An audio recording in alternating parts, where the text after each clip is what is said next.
Hello friends, how are you all? Today we are going to discuss the new concept from electrostatic topic. So which is electric potential and electric potential energy. अब तक हमने इस topic में जो पढ़ा है उसमें electric charge, attraction and repulsion between electric charges, Coulomb's law का यूज करके हमने इलेक्ट्रिक फील्ड का फॉर्मूला डिराइव किया था। बाद में हमने देखा था इलेक्ट्रिक फ्लक्स पे डिपेंड जो गॉस लॉ था, और गॉस लॉ की 3 एप्लीकेशंस भी हमने स्टडी की है। अब हम एक नया कंसेप्ट स्टडी करने वाले हैं जो है electric potential and electric potential energy. तो इसमें जो पोटेंशियल वर्ड है, ये पोटेंशियल वर्ड हमें थोड़ा फेमिलियर है, मतलब हमने कहीं सुना है इसे पोटेंशियल एनर्जी में। तो ये पोटेंशियल एनर्जी क्या होती है, मतलब पोटेंशियल एनर्जी हम जब बोलते हैं तो ये energy, potential energy is a stored energy, मतलब किसी डैम में स्टोर किया हुआ वाटर जो होता है उसमें जो एनर्जी होती है उसे हम कंसिडर करते हैं पोटेंशियल एनर्जी। या फिर किसी भी चीज में कोई भी ऑब्जेक्ट हो, स्टेशनरी ऑब्जेक्ट, उसमें पोटेंशियल एनर्जी होती है। जैसे कि सपोज एक पेन है जिसे मैंने यहाँ पे प्लेस किया, तो ये जो पेन है इसमें क्या है, तो इसमें स्टोर है पोटेंशियल एनर्जी, क्योंकि इस पे ग्रेविटेशनल फोर्स होता है, ये सब हमें पता है। अब इसकी जो पोटेंशियल एनर्जी है इस पोजीशन में कुछ एक वैल्यू हम कंसिडर करते हैं, फिक्स वैल्यू है, वो इसकी एक पोटेंशियल एनर्जी है। अगर मैंने इस पेन पे फोर्स अप्लाई किया और फोर्स अप्लाई करके मैंने इसे डिस्प्लेस किया, मतलब मैंने क्या किया, यहाँ पे इस पेन पे फोर्स अप्लाई किया है और इसे डिस्प्लेस किया है, मतलब force into displacement which is nothing but the work done. मैंने मतलब यहाँ पे मैंने कुछ वर्क किया है, और ये जो वर्क है, ये जो वर्क डन हुआ है, that work done is nothing but the change in potential energy of this pen. क्योंकि ये पेन जब यहाँ पे था तो इसकी कुछ पोटेंशियल एनर्जी है, पर मैंने जब यहाँ इस पेन को यहाँ से यहाँ तक लिफ्ट किया तो इसकी पोटेंशियल एनर्जी तो चेंज हो गई, मतलब इंक्रीज हुई है। और ये जो पोटेंशियल एनर्जी इंक्रीज हुई है, वो पोटेंशियल एनर्जी इंक्रीज हुई होने वाली पोटेंशियल एनर्जी जो है वो पोटेंशियल एनर्जी सेम है जो एनर्जी, मतलब जो हमने यहाँ पे वर्क डन किया है। जितना भी वर्क डन होता है उतनी ही पोटेंशियल एनर्जी चेंज होती है, मतलब हमने जब यहाँ पे इसे लिफ्ट किया तो हमने यहाँ पे कुछ वर्क डन हुआ, और जो वर्क डन हुआ उतनी ही पोटेंशियल एनर्जी इस पेन की चेंज हुई है, मतलब इंक्रीज हुई है। एक और एग्जांपल ले सकते हैं हम, सपोज हमारे पास कोई स्प्रिंग है, अगर मैंने किसी हेलिकल स्प्रिंग को, एक स्प्रिंग है और इस हेलिकल स्प्रिंग को मैंने क्या किया, यहाँ पे कॉम्प्रेस किया, मतलब एक स्प्रिंग है, कॉम्प्रेस करने के पहले इस स्प्रिंग में there is some amount of potential energy, मतलब इसे मैंने अभी कॉम्प्रेस नहीं किया है, एक हेलिकल स्प्रिंग है और इसे अगर मैंने कॉम्प्रेस नहीं किया है तो इसमें भी कुछ पोटेंशियल एनर्जी है। और जब मैं इसे दोनों तरफ से फोर्स अप्लाई करता हूं, जब मैंने इस पे फोर्स अप्लाई किया और कॉम्प्रेस किया तो इसकी पोटेंशियल, अभी इस पोजीशन पे स्प्रिंग है तो अभी इसकी पोटेंशियल एनर्जी पहले जितनी तो नहीं रही, इंक्रीज हो गई। मतलब हमने यहाँ पे जो वर्क डन किया है, यहाँ पे जो हमने वर्क किया है, that work done is nothing but the change in potential energy of that spring. इसका मतलब यह है कि पोटेंशियल एनर्जी अगर चेंज करनी है या इंक्रीज या डिक्रीज करनी है तो हमें वर्क करना पड़ता है, और उसके लिए फोर्स होता है, डिस्प्लेसमेंट आती है। इसी कंसेप्ट को हम चार्ज में भी यूज करने वाले हैं। अब चार्ज में इसे किस तरह से अप्लाई कर सकते हैं, सपोज यहाँ पे मेरे पास एक पॉजिटिव चार्ज है, मतलब इस पेन पे पॉजिटिव चार्ज है, ये है मेरा फर्स्ट चार्ज जो है सोर्स चार्ज, और दूसरा एक चार्ज है इस पे भी पॉजिटिव चार्ज है। और जब दोनों चार्जेस पॉजिटिव है तो इन दोनों के बीच क्या होगा, रिपल्शन होगा।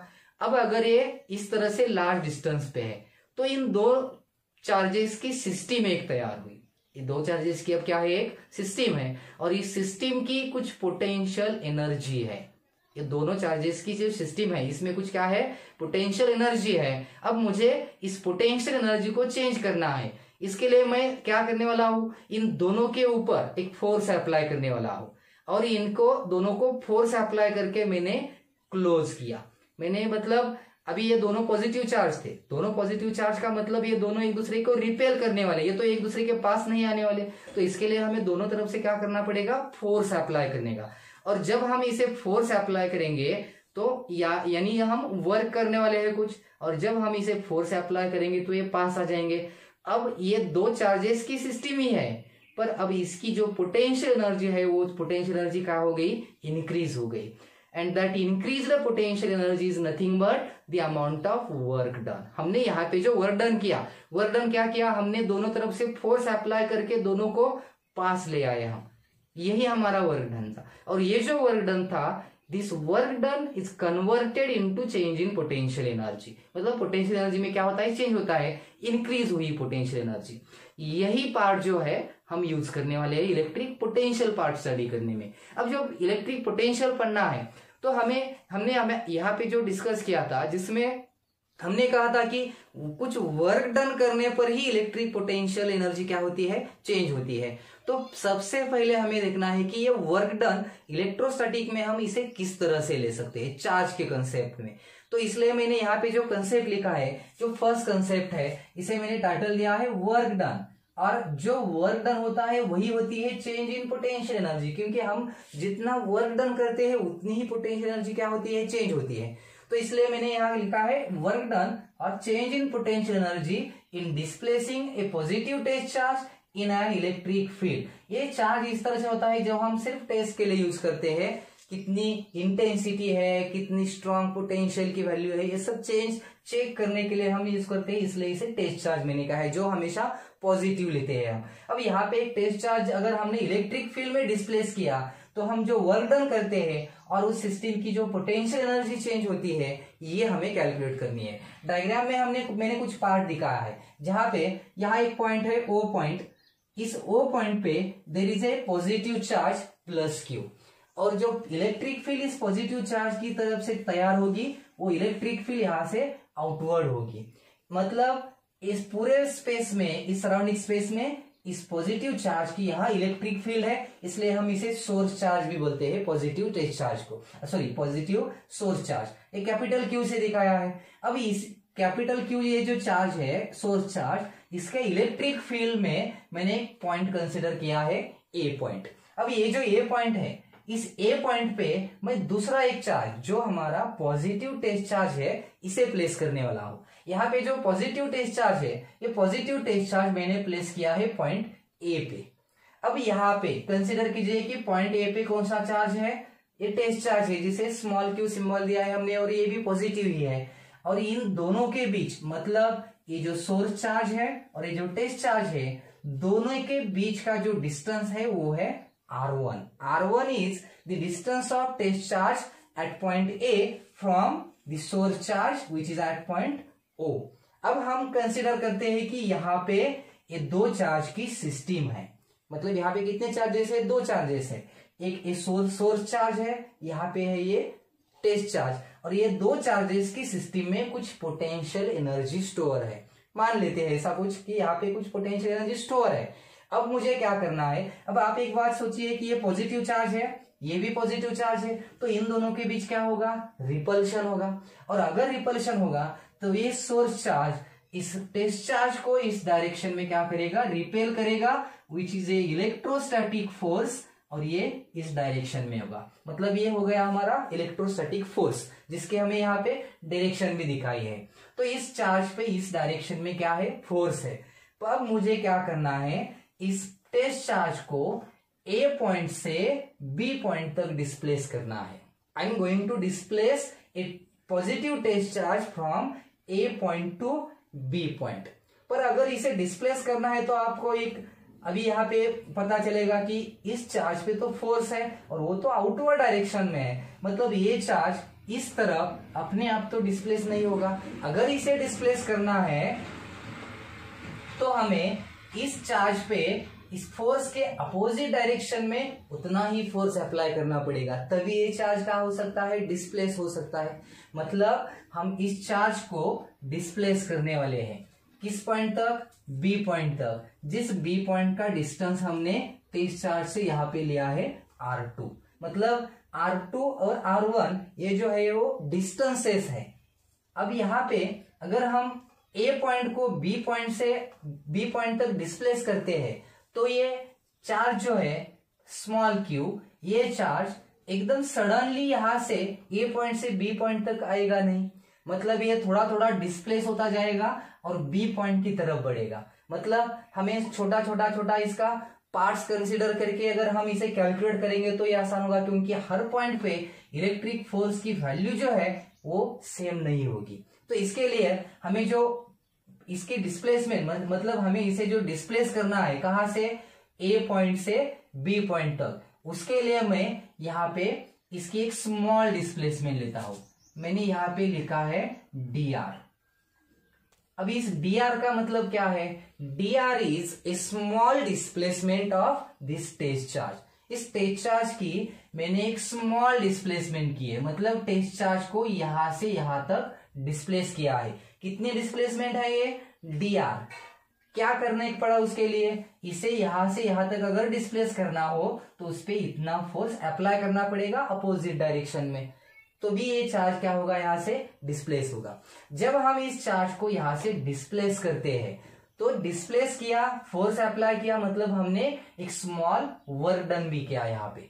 अब ये जो हमने स्मॉल वर्क डन यहाँ पे किया है उसे अगर हमने लिखा तो वर्क डन का फॉर्मूला जो होता है, वर्क डन के लिए हम W सिंबल लेते हैं। अब यहाँ पे जो वर्क डन है वो पूरा तो नहीं है, मतलब हमने चार्ज को A से B तक नहीं लाया है, चार्ज को सिर्फ स्मॉल डिस्प्लेस किया है dr, तो इसलिए वर्क डन जो है वही स्मॉल है।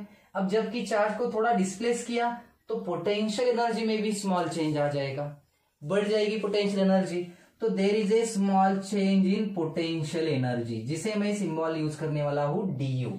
अब यहाँ पे du का मतलब क्या है, चेंज इन पोटेंशियल एनर्जी, और dw का मीनिंग है यहाँ पे स्मॉल वर्क डन, क्योंकि हम जितना वर्क डन करते हैं उतनी ही पोटेंशियल एनर्जी यहाँ पे चेंज होती है, तो ये दोनों इक्वल होंगे। अब वर्क डन का फॉर्मूला हमें पता है, वर्क डन का फॉर्मूला होता है फोर्स इनटू डिस्प्लेसमेंट। ये किसका फॉर्मूला है, वर्क डन का फॉर्मूला है। अब यहाँ पे जो फोर्स है वो इलेक्ट्रोस्टैटिक फोर्स है, और दूसरी बात यहाँ पे जो डिस्प्लेसमेंट है वो फोर्स के अगेंस्ट है। डिस्प्लेसमेंट फोर्स के डायरेक्शन में नहीं हुई, फोर्स तो इस तरफ है पर डिस्प्लेसमेंट उसके अपोजिट हुई। अगर displacement is against the force then we take the work done as negative, तो यहाँ पे मैं निगेटिव साइन लूंगा। मतलब ये निगेटिव साइन क्या मेंशन करता है, negative sign indicates that the displacement is against the force, electrostatic force. तो ये आ गया हमारा स्मॉल वर्क डन और small change in potential energy. तो हम सिर्फ इतना ही डिस्प्लेस नहीं करने वाले हैं, इस चार्ज को हमें डिस्प्लेस करना है ए पॉइंट से कहां तक, बी पॉइंट तक डिस्प्लेस करना है। तो अगर हमें इसे डिस्प्लेस करना है तो total work done in displacing charge from point A to point B we have to take integration of this equation 1। अगर हम इक्वेशन 1 का इंटीग्रेशन लेते हैं तो हमें टोटल वर्क डन मिलेगा चार्ज को डिस्प्लेस करने में from point A to B. अब यहाँ पे डिस्प्लेसमेंट जो है किस रेंज में चेंज हो सकती है, मतलब पहले पॉइंट चार्ज जो है ये टेस्ट चार्ज वो था पॉइंट ए पे, पॉइंट ए पे जब ये चार्ज था वो तो इसका इस सोर्स चार्ज से डिस्टेंस जो है वो कितना था r1, and when the charge test charge small q is at point b then its distance from the source charge will be r2। मतलब यहाँ पे ये जो डिस्प्लेसमेंट होगी उसकी जो लिमिट है वो लिमिट हम किस तरह से ले सकते हैं, उसकी लिमिट आ जाएगी, डिस्प्लेसमेंट स्टार्ट होगी r1 से और वो डिस्प्लेस होके कहां पर आके रुकेगी, r2 पे। मतलब हमारे डिस्प्लेसमेंट के लिए यहाँ पे एक लिमिट है r1 टू r2। हमारी डिस्प्लेसमेंट, ये जो स्मॉल डिस्प्लेसमेंट थी यहाँ पे r1 है, अब ये चार्ज डिस्प्लेस होते हुए यहां से अगर यहाँ आया तो वो आएगा कब तक, बी पॉइंट तक वो आएगा, और जब वो बी पॉइंट पे आएगा तो डिस्टेंस क्या होगा, ये r2 आएगा। मतलब डिस्प्लेसमेंट की रेंज जो है हमारी वो है r1 टू r2। ये हमारा लिमिट है इंटीग्रेशन का, ये याद रखिए। अब यहाँ पे वेरिएबल पैरामीटर क्या है, तो वो है ये डिस्प्लेसमेंट, जिसे हम यहाँ पे बोलने वाले हैं r। डिस्प्लेसमेंट क्या है, ये r है, पर r कांस्टेंट नहीं है, r वेरी होता है। r यहाँ से जैसे ही ये चार्ज यहाँ से यहाँ तक डिस्प्लेस हो जाएगा वैसे ही इस r की वैल्यू चेंज होती जाएगी। मतलब यहाँ पे वेरिएबल पैरामीटर कौन है, स्मॉल r है, और ये जब चेंज होगा इसके लिमिट जो है वो r1 से होगी r2 तक। तो चलिए हम इस इक्वेशन को इंटीग्रेट करते हैं और इंटीग्रेशन लेके हम टोटल वर्क डन इसका निकालते हैं। तो integrating this equation 1 we will get the total work done in displacing a positive test charge from point A to B. So integration W का मतलब यहाँ पे मैंने लिया है टोटल वर्क डन, या फिर total change in potential energy का मतलब यहाँ पे हम ले सकते हैं डेल्टा यू। डेल्टा यू का मीनिंग यहाँ पे क्या हुआ, total change in potential energy, और W का मतलब है टोटल वर्क डन। अब इसके लिए हमें क्या करना है, तो इंटीग्रेशन लेना है। इंटीग्रेशन की लिमिट मैंने अभी बताई थी, R1 से कहां तक है, R2 तक है। किसका इंटीग्रेशन लेना है, हमें लेना है माइनस FE.dr। इस इक्वेशन का हमें क्या किया है, इंटीग्रेशन लिया है। अब इंटीग्रेशन जो है वो लेते वक्त हमें फोर्स की वैल्यू तो पता होनी चाहिए। अब फोर्स यहाँ पे जो चार्ज था तब फोर्स की वैल्यू थी Fe, तो यहाँ पे फोर्स की वैल्यू हम कूलम्स लॉ का यूज करके निकाल सकते हैं। कूलम्स लॉ क्या था, force equal to 1/4 pi epsilon naught, दो चार्जेस का प्रोडक्ट मतलब capital Q small q upon r²। अब इस फॉर्मूला को अगर हमने यूज किया, सपोज ये इक्वेशन 3 है और एक 2 है, अगर हमने इस इक्वेशन 3 को 2 में यूज किया तो ये वर्क डन का फॉर्मूला हमें मिलेगा W इक्वल टू और delta U equal to integration from R1 to R2 minus 1/4 pi epsilon not into capital Q small q by r² into dr। अब हम इसका जब इंटीग्रेशन लेंगे तो यहाँ पे जो कांस्टेंट टर्म्स है उसे हम इंटीग्रेशन के बाहर लेने वाले हैं। तो यहाँ पे हम लिख सकते हैं W और delta U equal to minus sign common लिया बाहर। अब यहाँ पे capital Q small q constant है, 4 पाई इप्सिलॉन नॉट ये टर्म भी कांस्टेंट है, तो क्या बाकी रहा यहाँ पे integration R1 to R2 1/r² into dr। अब हमें इसे क्या करना है, इंटीग्रेट करना है। इसे इंटीग्रेशन, इसका इंटीग्रेशन लेने के लिए हम इसे एक दूसरे फॉर्म में लिख सकते हैं। Suppose delta equal to minus capital Q small q upon 4 pi epsilon naught, इस टर्म को ऐसे ही लिखा है। इंटीग्रेशन लिमिट में है R1 से R2 तक, और यहाँ पे मैं 1/r² को r⁻⁻1 लिखता हूँ विथ रिस्पेक्ट टू है dr। अब इसका अगर फॉर्मूला हमने यूज किया, एक फॉर्मूला है इंटीग्रेशन में x⁻n का integration with respect to dx लेना है, तो हम इसे क्या करते हैं with limit a to b। ये जो फॉर कंडीशन है इसका एक स्टैंडर्ड फॉर्मूला क्या होता है, x⁻n+1 अपॉन n+1। अगर हमने इंटीग्रेशन के इस फॉर्मूला को यूज किया तो हम यहाँ पे लिख सकते हैं इंटीग्रेशन, माइनस साइन है, कैपिटल Q स्मॉल q है, 4 पाई इप्सिलॉन नॉट लिया, इंटीग्रेशन यहाँ का इंटीग्रेशन हमने अगर लिया तो इसे हम स्क्वायर ब्रैकेट में लिखेंगे r⁻1 प्लस 1, मतलब इसकी वैल्यू आ जाएगी r⁻1 अपॉन -1। और यहाँ ये जो लिमिट होते हैं, लिमिट को हम इस तरह से लिखते हैं, लिमिट होता है अपर लिमिट होता है, लोअर लिमिट होता है। अब यहाँ पे लिमिट, अपर लिमिट क्या है हमारा r2 है, लोअर लिमिट क्या है r1 है। अब इस तरह से हमने इस फॉर्मूला को कन्वर्ट किया है। अब इस फॉर्मूला को जब हम यूज करेंगे तो सोचिए इसे किस तरह से हमें यूज करना है। अब देखिए इसे थोड़ा कन्वर्ट करते हैं, capital Q small q upon 4 pi epsilon not. अब इसमें इसी टर्म को मैं इस तरह से लिखने वाला हूं 1/r², क्योंकि ये माइनस और ये माइनस निगेटिव निगेटिव पॉजिटिव हो जाता है। अब इसे 1/r लिखा, इसकी लिमिट्स है R1 R2, और अगर हमने लिमिट को यूज किया तो हमें फॉर्मूला मिलता है वर्क डन और change in potential energy equal to, यहाँ पे हमें फॉर्मूला मिलेगा 1/4 पाई इप्सिलॉन नॉट, और क्या था, दो चार्जेस थे कैपिटल Q स्मॉल q। और ये लिमिट जब हम यूज करते हैं तो पहले अपर लिमिट यूज करते हैं, बाद में लोअर लिमिट यूज करते हैं। तो इसके लिए हमें लिखना होगा 1/r2 माइनस 1/r1, ये आ गया हमारा वर्क डन।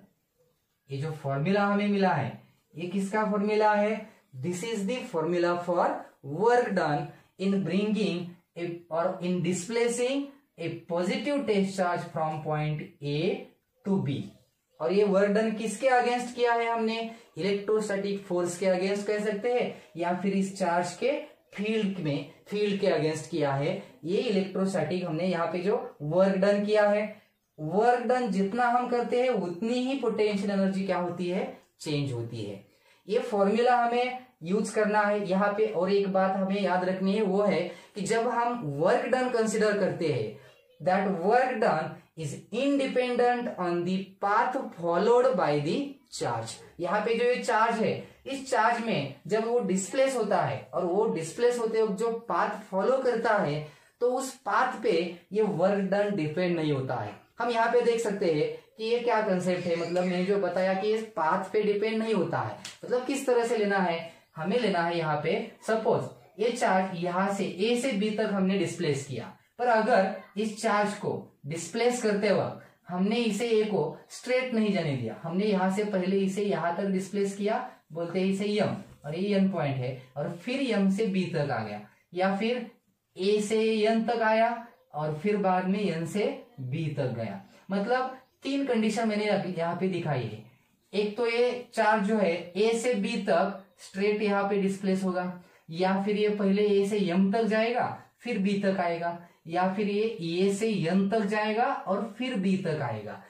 तीनों कंडीशन में वर्क डन तो हुआ है, पर ये जो वर्क डन है, that work done is independent on the path followed by the charge. इसका मतलब ये है कि तीनों कंडीशन में वर्क डन तो सेम ही है, क्योंकि वर्क डन में हमें यहाँ पे जो कंसिडर करना होते हैं वो कंसिडर करने होते हैं initial position and final position. मतलब यहाँ पे चार्ज की इनिशियल पोजीशन क्या थी, कैपिटल ए है, और यहाँ पे चार्ज की फाइनल पोजीशन क्या है, कैपिटल बी है। तो अगर final position initial position same है, तो आप किसी भी इस पाथ से इसे डिस्प्लेस कीजिए, आपका वर्क डन है वो सेम आ जाएगा। मतलब यहाँ पे यही कहना है कि वर्क डन जो होता है वो पाथ पे डिपेंड नहीं होता है, वर्क डन डिपेंड होता है initial position and final position, जो हम डिस्प्लेसमेंट भी लेते हैं, हमें पता है वो। तो एक बात याद रखिए कि work done is independent on the path followed by the charge. हम जब चार्ज को डिस्प्लेस करते हैं तो वो जो पाथ, जिस पाथ को फॉलो करता है उस पाथ पे ये वर्क डन इंडिपेंडेंट होता है, मतलब उसका कोई इफेक्ट नहीं होता। अब यहाँ पे ये जो हमें वर्क डन का फॉर्मूला मिला है, इस वर्क डन का फॉर्मूला को हम थोड़ा अलग तरीके से देखते हैं। अब इसमें यहाँ पे जो फॉर्मूला है, यहाँ पे 2 डिस्टेंसेस लिए हैं हमने, R1 एंड R2। अब यहाँ पे जो R1 डिस्टेंस है वो क्या है, R1 is the distance of point A from O and R2 is the distance of point B from O। अब यहाँ पे जो R1 डिस्टेंस है, इस डिस्टेंस को हम मान लेते हैं कि ये जो चार्ज था, पॉजिटिव टेस्ट चार्ज, वो यहाँ पे इनफाइनाइट पे था। मतलब यहाँ पे नहीं था, वो चार्ज शुरू में कहाँ था, यहाँ पे था, इनफाइनाइट दूर था, इनफाइनाइट पे था। मतलब ये यहाँ पे ये पॉइंट पे चार्ज ही नहीं है, वो ये जो चार्ज था वो चार्ज कहाँ पे है, यहाँ ये चार्ज है इनफाइनाइट में। मतलब ये R1 जो डिस्टेंस आएगा, ये R1 डिस्टेंस कितना होगा, इनफाइनाइट होगा। अब हम उस इनफाइनाइट पे ये जो चार्ज है उसे यहां से डिस्प्लेस करके B पॉइंट तक लाने वाले हैं। मतलब यहाँ पे R1 कितना है, इनफाइनाइट, और R2 जो वही है। अब R2 को हम मानने वाले हैं यहाँ पे R। मतलब मैं 2 कंडीशन लेने वाला हूं यहाँ पे, जिसमें से पहली कंडीशन यह है कि initially charge is eight infinite. Initially जो चार्ज था वो कहां पे था, इनफाइनाइट पे था। R1 डिस्टेंस कितना आ गया, इनफाइनाइट। अब जब हमने उसे डिस्प्लेस करके कहां तक लाया है, B पॉइंट तक, तो R2 जो है उस डिस्टेंस को मैं R कंसिडर करने वाला हूं। R2 जो डिस्टेंस है वो कितना आ गया, यहाँ पे R आ गया। मतलब हमने चार्ज को यहाँ पे लाया है। अभी इसे कंडीशन लेते हैं कि अब इस दो कंडीशन को अगर हमने इस फॉर्मूला में यूज किया तो इसे किस तरह से लिख सकते हैं, तो हम इसे लिख सकते हैं वर्क डन और पोटेंशियल एनर्जी। वर्क डन और potential energy equal to 1/4 pi epsilon naught into capital Q small q in bracket 1/R1 की वैल्यू कितनी थी यहाँ पे, R1 की 1/R2 है। पहले R2 की वैल्यू यहाँ पे क्या है, R है, और R1 की वैल्यू कितनी है, इनफाइनाइट है। तो अगर हमने सोचा तो 1/इनफाइनाइट 0 होता है, तो इसे हम लिख सकते हैं W इक्वल टू U, मतलब वर्क डन और potential energy equal to 1/4 pi epsilon naught into capital Q small q by R। ये जो फॉर्मूला हमें मिला है, this is the electric potential energy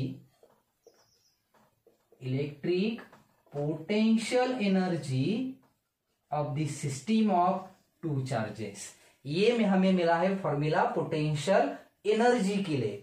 किसकी पोटेंशियल एनर्जी है? ये पोटेंशियल एनर्जी है इस दो चार्जेस की सिस्टम की। मतलब यहाँ पे पॉजिटिव चार्ज है प्लस क्यू, यहाँ पे पॉजिटिव चार्ज है स्मॉल क्यू, और ये जो दो चार्जेस है, ये दो चार्जेस जब यहाँ पे हमने लिए है, मतलब मैंने जो बताया था हमें कॉम्प्रेस करके यहाँ पे दोनों को रखना पड़ता है, क्योंकि अगर हमने इसे छोड़ दिया तो यहाँ चार्ज फिर से वापस चला जाएगा, क्योंकि दोनों के बीच क्या होता है? रिपल्शन होता है। तो यहाँ पे हमने जब ये दो चार्जेस को यहाँ पे रखा है, अभी यहाँ पे स्मॉल क्यू है, यहाँ पे कैपिटल क्यू है। अब ये जो दो चार्ज की सिस्टम है, ये इन दोनों चार्जेस की सिस्टम में जो पोटेंशियल एनर्जी है वो इतनी पोटेंशियल एनर्जी होती है। मतलब इस सिस्टम में this amount of potential energy is stored. So this is the formula for potential energy. ये फॉर्मूला किसके लिए है? Potential energy stored in a system of two charges. यहाँ पे दो चार्ज की जो सिस्टम है, इस सिस्टम में स्टोर हुई ये क्या है? पोटेंशियल एनर्जी है, और वो एनर्जी एग्जैक्टली इक्वल होती है the amount of work done. मतलब हमने यहाँ पे जितना वर्क डन करते हैं हम, मतलब वो दोनों चार्जेस को पास इधर रखने के लिए हम जितना भी वर्क डन करते हैं, उतनी ही पोटेंशियल एनर्जी उसमें क्या होती है? स्टोर होती है। इसलिए हम यहाँ पे पोटेंशियल एनर्जी हो या वर्क डन हो, दोनों का फॉर्मूला सेम आता है। अब इसी कंसेप्ट का यूज करके हम स्टडी करने वाले यहाँ पे नेक्स्ट पॉइंट, इलेक्ट्रिक पोटेंशियल। तो यहाँ पे इलेक्ट्रिक पोटेंशियल को हमें अगर स्टडी करना है तो इस फॉर्मूला का थोड़ा हमें सोचना है। इस फॉर्मूला में जो पोटेंशियल एनर्जी है, वो पोटेंशियल एनर्जी किस पे डिपेंड होगी? ज्यादा है या कम है ये पोटेंशियल एनर्जी? हम किस बात से हम इसे ले सकते हैं? तो सोचिए, फॉर्मूला देखिए और बताइए कि इस पे, उस फॉर्मूला में से पोटेंशियल एनर्जी जो है वो उनमें से कौन से कंसेप्ट पे या कौन से पैरामीटर पे डिपेंड होगी, कम है या ज्यादा है? उस फॉर्मूला में जो कैपिटल क्यू है, पहला तो कांस्टेंट है, कैपिटल क्यू जो फॉर्मूला में है वो है यहाँ का सोर्स चार्ज। टेस्ट चार्ज तो कांस्टेंट होता है, टेस्ट चार्ज हमें एक स्मॉल पॉजिटिव टेस्ट चार्ज होता है, मैक्सिमम तो वो हम यूनिट टेस्ट चार्ज ही लेते हैं। तो यहाँ पे जो फॉर्मूला हमने कंसीडर किया है पोटेंशियल एनर्जी का फॉर्मूला, U इक्वल टू क्या था formula? 1/4 pi epsilon not into capital Q small q upon R। इस फॉर्मूला में जो ये टर्म है, कौन सी टर्म? यहाँ पे स्मॉल q को छोड़ के, मतलब यहाँ पे डिस्टेंस, अगर डिस्टेंस बढ़ गया मतलब यहाँ पे डिस्टेंस इंक्रीज हुआ तो पोटेंशियल एनर्जी चेंज होगी, मतलब डिस्टेंस पे डिपेंड है। कैपिटल क्यू मतलब ये सोर्स चार्ज है, अगर इस चार्ज की मैग्नीट्यूड इंक्रीज हुई तो यहाँ पे फोर्स बढ़ेगा, वर्क डन बढ़ेगा और पोटेंशियल एनर्जी भी इंक्रीज हो जाएगी। मतलब ये जो टर्म है, इस पूरे टर्म पे ये पोटेंशियल एनर्जी की वैल्यू ज्यादा है या कम है ये डिपेंड है, क्योंकि ये तो टेस्ट चार्ज है, इसका काम क्या है? हमें सिर्फ इसे डिस्प्लेस करके लाना था और यहाँ पे रखना था। उससे हमें पता चलता है कि इस पॉइंट पे इस सिस्टम में कितनी पोटेंशियल एनर्जी थी या फिर कितना वर्क डन करना था। तो अगर हमने ये टर्म लिया, इसकी कंसिडर की, तो ये टर्म हमें बताती है कि यहाँ पे कितनी पोटेंशियल एनर्जी स्टोर होगी। इसका मतलब यहाँ पे कितना पोटेंशियल है इस बी पॉइंट पे, कितना पोटेंशियल इंक्रीज होगा या डिक्रीज होगा, मतलब उसकी क्वांटिटी, स्ट्रेंथ अगर उस पोटेंशियल की बतानी तो है तो इस टर्म को हम यूज करते हैं। इसलिए मैं इसे लिखने वाला हूं phi equal to 1/4 pi epsilon not into q by r. अब ये जो टर्म हमने यहाँ पे लिखी है, ये जो हाईलाइट की हुई टर्म है उसे लिखा है और उस टर्म को मैंने सिंबल दिया है phi. This is the potential at point B.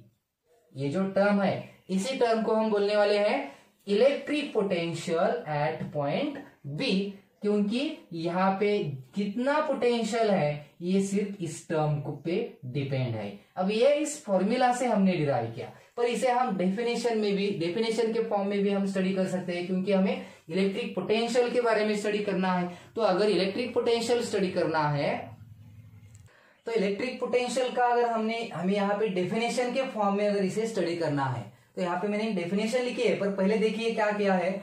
यहाँ पे ये पॉजिटिव चार्ज है, सोर्स चार्ज है। अब हम जो टेस्ट चार्ज लेते हैं जिसे हम स्मॉल क्यू लिखते हैं, वो भी यहाँ पे क्या था, पॉजिटिव चार्ज ही था, एक पॉजिटिव टेस्ट चार्ज है स्मॉल क्यू। अब इस टेस्ट चार्ज को हमने पहले प्लेस किया है इनफाइनाइट को, मतलब ये चार्ज जो है टेस्ट चार्ज इनिशियली कहाँ पे है, इनफाइनाइट पे है। जब हम उस इनफाइनाइट के टेस्ट चार्ज को लाकर यहाँ पे बी पॉइंट पे प्लेस करते हैं तो हमें कुछ वर्क डन करना पड़ता है। मतलब हमने क्या किया है, पॉजिटिव टेस्ट चार्ज को इनफाइनाइट से बी पॉइंट तक लाकर प्लेस करने में हमने जो वर्क डन किया होता है, वही वर्क डन अगर हमने कंसिडर किया तो वो होता है W, ये वर्क डन आ गया हो। और उस work done per unit that test charge अगर ये रेशो लिया तो हमें मिलता है उस पॉइंट का, मतलब इस बी पॉइंट का इलेक्ट्रिक पोटेंशियल। मतलब इलेक्ट्रिक पोटेंशियल की वैल्यू क्या होगी फिर, इलेक्ट्रिक पोटेंशियल होता है the amount of work done in bringing a positive test charge from infinity to that point. Infinity से कहा लाया है हम इस चार्ज को, उस पॉइंट तक, मतलब बी पॉइंट तक, पर यूनिट दैट टेस्ट चार्ज। यहाँ पे मैंने डेफिनेशन भी लिखी है, electric potential at a point is defined as the amount of work done in bringing a positive test charge from infinity to that point per unit positive charge. मतलब इस definition के हिसाब से अगर हमने इसका फॉर्मूला यूज किया, work done वही होता है जो एनर्जी होती है। वर्क डन का फॉर्मूला हमने अभी डिराइव किया था, फॉर्मूला था 1/4πε0 capital q small q upon r, और ये हो गया वर्क डन का फॉर्मूला। और अगर हमने इसे स्मॉल क्यू से डिवाइड किया तो स्मॉल क्यू कैंसिल होगा और फॉर्मूला आ जाएगा 1/4πε0 कैपिटल क्यू बाय आर। मतलब ये फी का फॉर्मूला आ गया, जो मैंने यहाँ पे भी लिखा था, ये फी का फॉर्मूला है। अब इस फी को हम क्या बोलने वाले हैं, electric potential at point B. इस बी पॉइंट का ये क्या मिला हमें, इलेक्ट्रिक पोटेंशियल मिला है। पोटेंशियल एनर्जी वर्ड नहीं यूज करा, इस पॉइंट का ये पोटेंशियल है, इलेक्ट्रिक फील्ड का ये एक क्वांटिटी है। इसे हम कहते हैं इलेक्ट्रिक पोटेंशियल, जिसका बेसिक फॉर्मूला जब हम लेते हैं वो होता है work done per unit charge. इसे हम अगर एसआई यूनिट इसका कंसिडर किए तो वो एसआई यूनिट है वोल्ट। सिंबॉलिकली हम उसके लिए यूज करते हैं कैपिटल फी। मतलब इलेक्ट्रिक पोटेंशियल का एसआई यूनिट क्या होता है, वोल्ट होता है, जिसे हम कैपिटल फी के फॉर्म में यहाँ पे रिप्रेजेंट करते हैं। तो ये मिला हमें इलेक्ट्रिक पोटेंशियल का फॉर्मूला, सिंपल फॉर्मूला है। अब यहाँ पे इलेक्ट्रिक पोटेंशियल का मतलब क्या हुआ, work done per unit charge. फिर हम इसे इस तरह से भी लिख सकते हैं, electric potential phi equal to work done per unit charge और potential energy per unit charge. दोनों में से कौन सी भी कंसेप्ट हम यूज कर सकते हैं, क्योंकि जितना हम वर्क डन करते हैं उतनी ही पोटेंशियल एनर्जी होती है। और अगर हमने ये दोनों में से कौन सा भी फॉर्मूला यूज किया तो हमें इलेक्ट्रिक पोटेंशियल की वैल्यू यहाँ पे कैलकुलेट करने के लिए मिलती है। ये था इलेक्ट्रिक पोटेंशियल और ये उसकी डेफिनेशन है। मतलब पोटेंशियल का मतलब याद रखिए कि इलेक्ट्रिक पोटेंशियल किसी पॉइंट में होता है। इलेक्ट्रिक फील्ड में अगर हम कोई पॉइंट कंसिडर करते हैं तो उस पॉइंट पे कुछ पोटेंशियल होता है, और जो पोटेंशियल यहाँ पे डिपेंड होता है एक तो डिस्टेंस पे और दूसरा चार्ज पे। इलेक्ट्रिक पोटेंशियल किस पे डिपेंड है, चार्ज पे, जिस चार्ज की फील्ड में ये पॉइंट है, और दूसरा होता है डिपेंड डिस्टेंस पे, उस पॉइंट का उस सोर्स चार्ज से कितना डिस्टेंस है। ये दो पैरामीटर पे इस पोटेंशियल की स्ट्रेंथ जो है वो डिपेंड होती है। अब ये जो इलेक्ट्रिक पोटेंशियल है, अगर हमने इसे स्टडी किया और इलेक्ट्रिक फील्ड का भी हमने कंसेप्ट याद रखा तो हम ग्राफिकली इसे थोड़ा दिखा सकते हैं, डिस्टेंस और इलेक्ट्रिक फील्ड या इलेक्ट्रिक पोटेंशियल का वेरिएशन। अब यहाँ पे मैं एक फॉर्मूला सिर्फ लिखने वाला हूं, इलेक्ट्रिक फील्ड और इलेक्ट्रिक पोटेंशियल का अगर हमने यहाँ पे फॉर्मूला लिखा, सपोज मान लेते हैं कि इलेक्ट्रिक पोटेंशियल का जो फॉर्मूला है उसे हम इस तरह से लिखते हैं 1/4πε0 क्यू बाय आर। ये था इलेक्ट्रिक पोटेंशियल का फॉर्मूला जो हमने अभी अभी देखा था। और इलेक्ट्रिक फील्ड का फॉर्मूला जो है वो इलेक्ट्रिक फील्ड का फॉर्मूला इस तरह से हम लिखते हैं equal to 1/4πε0 q by r square. मतलब पोटेंशियल जो है वो डिस्टेंस को इनवर्सली प्रोपोर्शनल है और इलेक्ट्रिक फील्ड भी डिस्टेंस के स्क्वायर को क्या है, इनवर्सली प्रोपोर्शनल है। मतलब डिस्टेंस बढ़ा तो पोटेंशियल हो या इलेक्ट्रिक फील्ड हो वो डिक्रीज ही होगी। अब इसे अगर हमें ग्राफिकली दिखाना हो, ग्राफिकली डिस्टेंस वर्सेस फील्ड या पोटेंशियल दिखाना हो, यहाँ पे मैं डिस्टेंस लेता हूं, ये क्या लिया है यहाँ पे डिस्टेंस, और यहाँ पे इलेक्ट्रिक फील्ड होगी या पोटेंशियल होगा, क्योंकि दोनों क्वांटिटी डिस्टेंस पे किस तरह से डिपेंड है, इनवर्सली डिपेंड है। और जब हम इसे ग्राफिकली स्टडी करते हैं तो हमें पता चलता है कि यहाँ पे पोटेंशियल जो है वो इलेक्ट्रिक फील्ड को किस तरह से प्रोपोर्शनल है, इनवर्सली प्रोपोर्शनल है। मतलब ये जो ग्राफ है ये किसका है, पोटेंशियल का है। जिस तरह से डिस्टेंस बढ़ता है उसी टाइप से पोटेंशियल जो है वो कम होते जाता है। सिमिलरली इलेक्ट्रिक फील्ड की वैल्यू डिस्टेंस के स्क्वायर को क्या है, इनवर्सली प्रोपोर्शनल है, तो उसका नेचर हमें इस तरह से मिलेगा, और ये नेचर है इलेक्ट्रिक फील्ड के लिए। मतलब दोनों वैल्यू जो है वो डिस्टेंस पे किस तरह से प्रोपोर्शनल है, इनवर्सली प्रोपोर्शनल है। ये बात हमें याद रखनी चाहिए। अब ये ग्राफिकली मैंने जो दिखाया है ये potential, variation of electric potential और इलेक्ट्रिक फील्ड विद डिस्टेंस ये दिखाया है, इसे सिर्फ आप याद रखिए। अब इसे हमने जो स्टडी करना है आगे का कंसेप्ट, और एक कंसेप्ट है जो हम यूज करते हैं इलेक्ट्रिक पोटेंशियल डिफरेंस। अब ये हमने यहाँ पे देखा था कि इलेक्ट्रिक पोटेंशियल का फॉर्मूला क्या होता है, phi equal to energy upon charge और work done per unit charge, यही होता है। अब अगर इलेक्ट्रिक पोटेंशियल का फॉर्मूला हमने याद रखा, फी का फॉर्मूला क्या डिराइव किया था अभी, 1/4πε0 Q/r, मतलब डिस्टेंस पे ये प्रोपोर्शनैलिटी है जो इनवर्सली है। तो यहाँ पे अगर हमने दो पॉइंट कंसिडर किए, ए पॉइंट और बी पॉइंट, यहाँ पे ए पॉइंट का डिस्टेंस क्यू से लार्ज है, बी पॉइंट का डिस्टेंस स्मॉल है, तो यहाँ पे दोनों पॉइंट पे इलेक्ट्रिक पोटेंशियल सेम होगा या डिफरेंट होगा, तो डिफरेंट होगा। ज्यादा पोटेंशियल यहाँ पे कौन से पॉइंट पे होगा, बी पॉइंट पे। कम पोटेंशियल कहाँ पे होगा, ए पॉइंट पे। तो अगर हमने सोचा कि बी पॉइंट पे कितना पोटेंशियल है, तो हम कह सकते हैं कि फी बी का मतलब electric potential at point B, और वो होगा यू बी अपॉन क्यू। इस फॉर्मूला का यूज करके हमने लिखा। और अगर हमने सोचा कि ए पॉइंट पे कितना पोटेंशियल है, तो उसे लिख सकते हैं फी ए का मतलब electric potential at point A, उसे लिख सकते हैं यू ए अपॉन क्यू। ये दोनों पॉइंट के पोटेंशियल्स है। अब दोनों पॉइंट पे पोटेंशियल तो सेम नहीं है। अगर ये दोनों पॉइंट पे पोटेंशियल सेम नहीं है तो हम इन दोनों पॉइंट के पोटेंशियल का डिफरेंस निकाल सकते हैं। किस तरह से निकाल सकते हैं, डिफरेंस निकालने के लिए हमें लार्जर पोटेंशियल में से स्मॉलर पोटेंशियल सबट्रैक्ट करना है। मतलब यहाँ पे होगा U B minus U A, या फिर एक तो ऐसा लिख सकते हैं अपॉन क्यू, या फिर हम ऐसे भी लिख सकते हैं W B minus W A upon Q.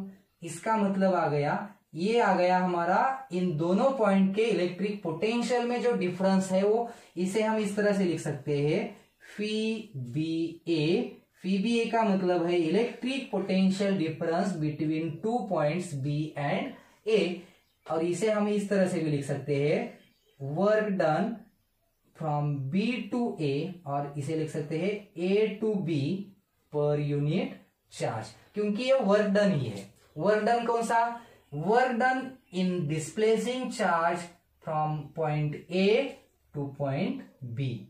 A point से बी पॉइंट तक चार्ज को डिस्प्लेस, इस स्टेज चार्ज को डिस्प्लेस करने में, यहां से यहां तक चार्ज को डिस्प्लेस करने में जो वर्क डन होता है उसे अगर हमने पर यूनिट चार्ज लिया तो वो मिलता है इन दोनों पॉइंट के बीच का पोटेंशियल डिफरेंस।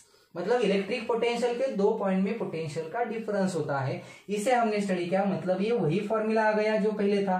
पोटेंशियल का हो या पोटेंशियल डिफरेंस का हो, फॉर्मूला तो वही है, work done per unit charge. सिर्फ यहाँ पे हमने जो ये ए पॉइंट लिया था उसे हमने इनफाइनाइट को कंसिडर किया था, और यहाँ पे पोटेंशियल डिफरेंस में दो फिक्स पॉइंट है। ए पॉइंट से बी पॉइंट तक लाने के लिए जो वर्क डन करना पड़ता है उसका यूज करके हमें इलेक्ट्रिक पोटेंशियल डिफरेंस मिलता है। अब यहाँ पे इलेक्ट्रिक पोटेंशियल डिफरेंस है, ये पोटेंशियल है इसलिए इसका यूनिट भी हमें वोल्ट ही लेना पड़ता है। इलेक्ट्रिक पोटेंशियल डिफरेंस का यूनिट भी हम क्या लेने वाले हैं, वोल्ट ही लेने वाले हैं। मतलब यहाँ पे एक और एक कंसेप्ट हमें मिल गई, इलेक्ट्रिक पोटेंशियल डिफरेंस, मतलब दो पॉइंट के पोटेंशियल के बीच जो डिफरेंस मिलता है उसे हम इस तरह से क्या करते हैं, कैलकुलेट करते हैं। ये हुआ हमारा इलेक्ट्रिक पोटेंशियल डिफरेंस मिल गया। और एक कंसेप्ट हमें यहाँ पे जो यूज करनी पड़ती है वो है जीरो पोटेंशियल। मतलब इलेक्ट्रिक पोटेंशियल जीरो हो सकता है या नहीं, तो इलेक्ट्रिक पोटेंशियल का फॉर्मूला जो है इसे देखकर हम इलेक्ट्रिक पोटेंशियल जीरो हो सकता है या नहीं ये सोच सकते हैं, क्योंकि यहाँ पे इलेक्ट्रिक पोटेंशियल डिपेंड तो डिस्टेंस पे इनवर्सली है।